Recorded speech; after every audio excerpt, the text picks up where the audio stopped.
کہ سرما لگانے سے روزہ تو کوئی فرق نہیں پڑتا؟ نہیں، سرما لگانے سے یا آنکھ میں دوا ڈالنے سے روزے پہ کوئی فرق نہیں پڑتا، چاہے اس کے اثرات حلق تک ہی کیوں نہ محسوس ہوں۔ ٹھیک ہے، بہت شکریہ صاحب۔ غلام مجتبیٰ صاحب ڈنڈ عمر سے سوال ہے ان کا، روزہ کھولنے کی دعا روزہ کھولنے کے بعد پڑھنی چاہیے یا پہلے پڑھنی چاہیے؟ کسی چینل پر سنا ہے کہ دعا کے ترجمہ کے مطابق دعا بعد میں پڑھنی چاہیے، رہنمائی فرما دیں، جیسے وسبت الاجر پہ انشاءاللہ جو ہے بعض حضرات نے وہ چینل پہ میں نے بھی سنا ہے کہ وہ کہتے ہیں کہ اللہم لک صمت، یہ ماضی کا صیغہ ہے، وعلی رزقک افطرت، میں نے افطار کر لیا، تو وہ اس کو اس سے دلیل بناتے ہیں کہ یہ افطار کے بعد ہے، گویا میں کر چکا ہوں۔ لیکن جہاں افطرت ماضی کے معنی میں آتا ہے، وہاں عربی زبان میں ہی جو ماضی کے صیغے ہیں وہ مستقبل کے معنی میں بھی آتے ہیں، جو کام یقینی ہو یا ہونے والا ہو۔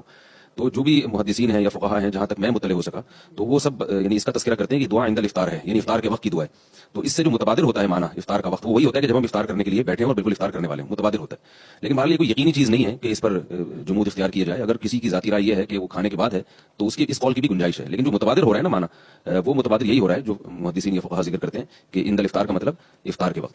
البتہ جو دوسری دعا ہے کہ ذهب الظما وابتلت العروق وثبت الاجر ان شاء اللہ تعالی، یہ دعا افطار کرنے کے بعد ہے، کیونکہ اس میں الفاظ ہیں کہ ذهب الظما، پیاس بھی چلی گئی اور رگیں بھی تر ہو گئی اور اجر اللہ کی طرف سے ثابت ہو گیا روزے کا۔ بہت شکریہ صاحب۔ کشمیر سے زبیر صاحب پوچھتے ہیں، یہ سوالات اب میں جو شروع کر رہا ہوں، یہ آپ اگر دینا چاہیں جواب، بڑی مہربانی، آپ کی نہیں تو کوئی بات نہیں۔ کشمیر سے زبیر صاحب، رمضان مبارک کے مہینے میں عشاء کی اذان وقت سے 10 منٹ پہلے دے دیں، وقت داخل ہونے سے، میں جہاں تک سمجھوں، لیکن نماز صحیح وقت پر ادا کریں تو عمل درست ہے؟ نہیں، وقت داخل ہونے سے پہلے عشاء کی اذان کہنا جائز نہیں ہے، عشاء کی اذان بھی وقت داخل ہونے کے بعد ہی کہی جائے گی۔ ٹھیک ہے، بہت شکریہ۔ اگین زبیر صاحب، لیکن یہ راولپنڈی سے ہیں، وہ کشمیر سے تھے۔ اگر امام تراویح میں قرآن سناتے وقت کسی جگہ وانتم تعلمون کی جگہ وانتم لا تعلمون پڑھ لے تو نماز کا کیا ہوگا؟ یہ وانتم تعلمون کی جگہ جو انتم لا تعلمون پڑھا، اس سے معنی بالکل ہی اپوزٹ ہو گیا ہے۔ تو کوئی ایسی تبدیلی جس سے معنی بالکل ہی الٹ ہو جائے تو اس سے پھر نماز فاسد ہو جاتی ہے۔ نماز فاسد ہو جاتی ہے۔ بہت بہت شکریہ۔ معین الدین صاحب جدہ سے پوچھتے ہیں، تراویح میں حافظ صاحب قاعدہ میں بیٹھنے کے بجائے کھڑے ہو گئے، لقمہ دینے پر بیٹھ گئے اور آخر میں سجدہ صاحب کیا، کیا اس طرح 2 رکعت تراویح درست ہوگی؟ جی ہاں، اس طریقے سے 2 رکعت تراویح ان کی درست ہو گئی۔ ممبئی سے اکرام الحق صاحب پوچھتے ہیں، میرا تعلق جو ہے وہ فلم اداکاروں کے ساتھ ہے، میرا ان کے گھر بہت آنا جانا بھی لگا رہتا ہے، تو کیا میرے لیے ان کے گھر کھانا وغیرہ کھانا جائز؟ اگر وہ جو فلم اداکار ہیں ان کی آمدن کا کوئی بھی ذریعہ نہیں ہے سوائے جو فلموں میں ایکٹنگ کرنے کی جو ان کو اجرت ملتی ہے، تو پھر تو ان کے لیے ان کے گھر کھانا کھانا جائز نہیں ہے۔ اور اگر بہت ہی سخت مجبوری میں کھانا ہو تو ان کو بتا دیا جائے کہ ہم یہ کھانا کھا کے اس کی قیمت صدقہ کریں گے۔ یہ بتانا اس لیے ضروری ہے کہ تاکہ گناہ میں ان کے ساتھ معاونت نہ ہو، ورنہ وہ لوگ سمجھتے ہیں کہ یہ کھانا کھاتے ہوئے تو یہ وہ تو حرام ہے اور کھا لیتے ہیں اور بعد میں یہ کہتے ہیں کہ یہ حرام ہے۔ تو اور اگر ان کا اس کے علاوہ بھی کوئی ذریعہ آمدن ہے تو پھر یہ دیکھا جائے گا کہ غالب کیا ہے۔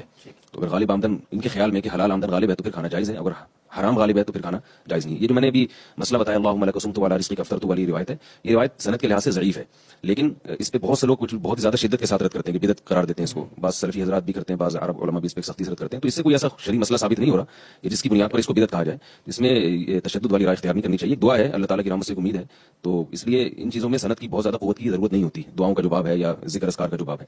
بہتر ہے صاحب، بہت بہت شکریہ۔ حمید اللہ صاحب کابل سے پوچھ رہے ہیں سوال، ہمارے یہاں طلاق کی، معذرت آپ کی بات کاٹ رہا ہوں، ایک اور بات ہے اس میں کہ ضعیف روایت سے اگر کوئی دعا ثابت ہو تو اس میں حرج اس وقت ہوتا ہے جب صحیح روایت سے بھی اس موقع پر کوئی دعا ثابت ہو اور آپ اس ضعیف روایت پر عمل کر رہے ہو اور صحیح روایت کو چھوڑ رہے ہو۔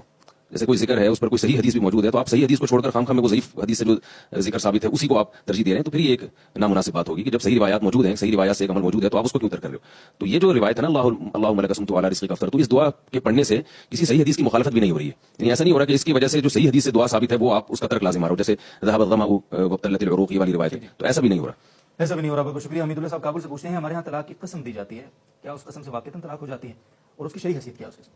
جی، طلاق کی قسم اگر اس طرح سے دی ہے کہ اگر آپ نے یہ کام کیا تو آپ قسم اٹھاؤ کہ آپ کی بیوی کو طلاق واقع ہو جائے گی، بعض دفعہ اس طرح سے کسی کو باؤنڈ کر دیا جاتا ہے، تو اگر اس نے یہ قسم اٹھا لی ہے یا یہ الفاظ قسم کے نہ بھی ہوں، یہ الفاظ کہہ دیے کہ اگر میں نے یہ کام کیا تو بیوی کو طلاق، تو وہ جب وہ کام کرے گا تو بیوی کو واقعی طلاق واقع ہو جائے گی۔ اسی طرح بعض دفعہ یہ قسم اٹھائی جاتی ہے، کسی پر کوئی الزام لگا ہے، اس سے کہا جاتا ہے کہ آپ یعنی بتاؤ کہ یہ الزام درست ہے یا نہیں، وہ بتاتا ہے کہ بھئی یہ غلط الزام ہے، تو پھر اس سے یوں قسم اٹھائی جاتی ہے کہ آپ یوں کہو کہ اگر میں جھوٹ بول رہا ہوں تو میری بیوی کو طلاق۔ تو اس طرح بھی واقعی اگر وہ جھوٹ بول رہا ہوا اور اس نے یہ الفاظ کہہ دیے کہ اگر میں جھوٹا ہوں تو بیوی کو طلاق، تو پھر واقعی طلاق واقع ہو جائے گی۔ لیکن یہ جو طریقہ ہے اس طرح سے طلاق کی قسمیں اٹھانا، یہ بہرحال ناجائز ہے۔ اس لیے صحیح بات یہی ہے کہ اگر کوئی شخص آپ کے پاس آ کے کہتا ہے کہ آپ آئندہ کے لیے مجھے یعنی ضمانت دیں تاکہ مجھے اطمینان ہو کہ آپ یہ کام نہیں کریں گے، تو آپ یہ قسم اٹھائیں، آپ یہ الفاظ کہیں کہ میں نے اگر یہ کام کیا تو بیوی کو طلاق، تو آپ یہ قسم ہرگز نہ اٹھائیں۔ آپ یہ کہیں میں نے علماء سے سنا ہے کہ شریعت میں یہ جائز نہیں ہے، لہذا میں آپ مجھ سے کسی اور طریقے سے حلفیہ بیان لے لیں یا کسی اور طریقے سے مجھے باؤنڈ کر لیں، لیکن طلاق پر اس طرح کی قسم اٹھانا علماء سے ہم نے سنا ہے کہ یہ جائز نہیں ہے۔ لہذا جب ایک چیز ناجائز ہے تو ہم وہ کام نہیں کریں گے، کیونکہ اس کی وجہ سے بہت نقصان ہوتا ہے، لوگ جذبات میں یعنی لوگوں کے جذبات سے کھیلتے ہیں اور پھر طلاقیں واقع ہوتی ہیں۔ مہتاب صاحب کبیر والا سے پوچھ رہے ہیں، خامد بیوی کو بار بار یہ کہتا ہے صاحب تو میری طرف سے فارغ ہے، طلاق؟ بس یہ فارغ کا لفظ جو ہے نا مختلف قوموں میں مختلف عرف ہے اس کا، اس لیے کوئی ایک بات نہیں کہی جا سکتی۔ تو اگر یہ فارغ کا لفظ کسی قوم میں یہ عرف ہے کہ وہ طلاق ہی کے لیے متعین ہے تو پھر تو طلاق واقع ہو جائے گی، لیکن اگر کسی قوم میں ایسا عرف نہیں ہے بلکہ دونوں معنوں میں استعمال ہوتا ہے تو پھر قرائن دیکھے جائیں گے کہ بات کیا چل رہی تھی۔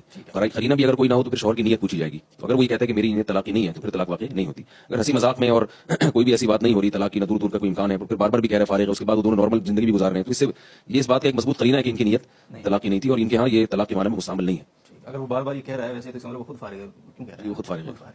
بہت بہت شکریہ جی. عبداللہ صاحب فیصلہ آباد سے پوچھتے ہیں بیوی کی خالہ حرام ہوتی ہے؟ نہیں، بیوی کی خالہ شوہر کے لیے یعنی بھانجی کے خالہ کی بھانجی کے شوہر کے لیے محرم نہیں.